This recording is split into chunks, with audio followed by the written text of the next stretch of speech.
Nara terbangun karena sinar matahari menembus jendela kamarnya, yang entah sejak kapan terbuka.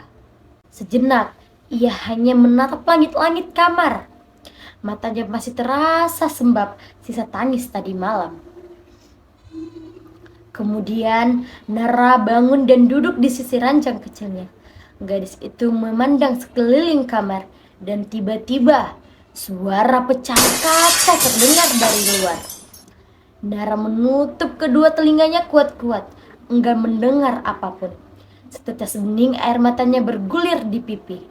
Wajahnya dibenamkan dalam kedua telapak tangan yang lemah. Rasanya, ia sudah tak sanggup lagi hidup dalam situasi seperti ini. Ia tak kuat hidup dalam lingkaran kesedihan yang menggiring menuju kegilaan. Nara berjalan perlahan keluar rumah. Di antara jalanan sepi sambil menundukkan kepala seolah malu dunia melihatnya. Ia menatap siluet hitamnya di antara bayang-bayang perpohonan dan rumah. Nara berhenti melangkah saat seseorang menghalangi bayangnya. Ada yang ingin kukatakan padamu. Orang itu mulai berbicara kepadanya. Nara mendongak, wajahnya terasa familiar. Kenapa? Gadis itu bertanya dengan wajah datar. Tapi Nara hanya diam. Kenapa kamu harus lahir di dunia ini? Ia mulai membentak. Gadis itu melayangkan telapak tangan ke pipi Nara. Pergi! Nara tak sanggup menahan lawan bicaranya. Ia hanya memegang pipinya yang terasa nyerih karena tamparan barusan. Hilanglah dari dunia ini, dasar penghancur keluarga orang! Hardik gadis itu. Nara terisak diiringi suara teriakan gadis itu di telinganya. Tetesan bening meleleh merayapi sudut wajahnya. Nara adalah perempuan biasa yang hidup dengan kasih sayang utuh dari orang tua.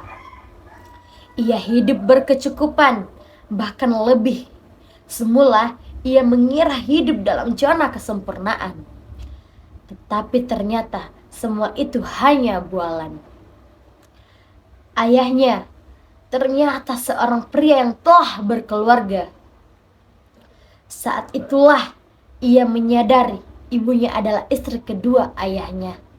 Keluarganya tidak diinginkan oleh semua orang. Ibunya dianggap wanita yang tak punya harga diri. Tidak ada yang sudi berbagi nafas dan tempat dengan keluarga Nara. Mereka tidak mau tahu separah apakah kerusakan jiwa yang menderah orang yang mereka cemooh. Istri pertama ayah Nara adalah sahabat dekat ibu Nara. Sahabat dekat yang paling mengaitkan janji satu sama lain. Sejak duduk di bangku sekolah untuk tidak mengkhianati. Begitu istri pertama ayahnya mengetahui apa yang telah terjadi, ia tentu syok berat. Suami yang ia cintai berpaling darinya. Sahabat yang paling ia percayai mengkhianatinya dalam waktu yang sama. Nina, anak istri pertama ayahnya, pun tak percaya. Ia nyaris pingsan saat ayahnya mengungkapkan hal itu sendiri. Selanjutnya, teror mulai berdatangan sebagai tanda balas dendam. Mulai dari pecahan kaca jendela di rumah hingga lemparan api untuk di rumahnya. Nah, lamunan Nara terhenti. Gadis itu tetap diam memandang kosong. Nara, sayang, kamu ada di dalam kan? Panggilan itu tak membuat Nara beranjak dari posisi yang nyaman bagi dirinya. Kemudian, ketukan demi ketukan tak bernada mulai terdengar di balik pintu. Nara, buka pintunya sayang. Ibu mau bicara mengenai kepindahan kita. Memang, keluarganya berencana untuk pindah. Pindah ke wilayah yang cukup jauh untuk mengubur kelamnya masa lalu dan melanjutkan hidup. Tapi baginya, pindah rumah hanyalah bentuk pelarian diri. Raganya takkan teraniaya lagi. Namun, jiwa dan pikirannya telah menyatu dengan frustasi berkepanjangan yang diderita Nara selama ini. Ia tetap tidak akan hidup dalam damai seperti sebelumnya. Nara bergeming Dalam pikirannya yang kalut, ia mengingat Nina. Gadis itu ingin ia lenyap di dunia ini. Ia ingin Nara musnah. Nara tahu apa artinya itu. Nara memandangi tubuh kakunya yang ditumpahi tangisan dan penyesalan yang terlontar dari ayah dan ibunya. Ia tertegun dan mengingat kejadian yang terasa begitu cepat. Awalnya, ia berniat memutus urat nadi tangan kirinya dengan gunting hijau kesukaannya.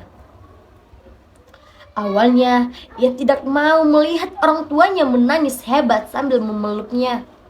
Awalnya, ia ingin merasakan rasa sakit yang menderah jiwanya lebih lama lagi. Namun, saat ia menutup mata dan menguatkan diri atas segala risiko perbuatannya nanti, seberkas cahaya putih menyinari dirinya. Sesaat, ia pikir cahaya itu hanya datang dari luapan fantasinya ketika ia sudah berhasil mati. Kemudian Nara tahu kematiannya akan membawa segala keadaan berubah menjadi baik. Inilah yang diinginkan semua orang. Nara tersenyum. Sedikit pun ia tak merasakan kesedihan. Ia hanya merasakan gema bebas dan damai berdengung dalam pikirannya.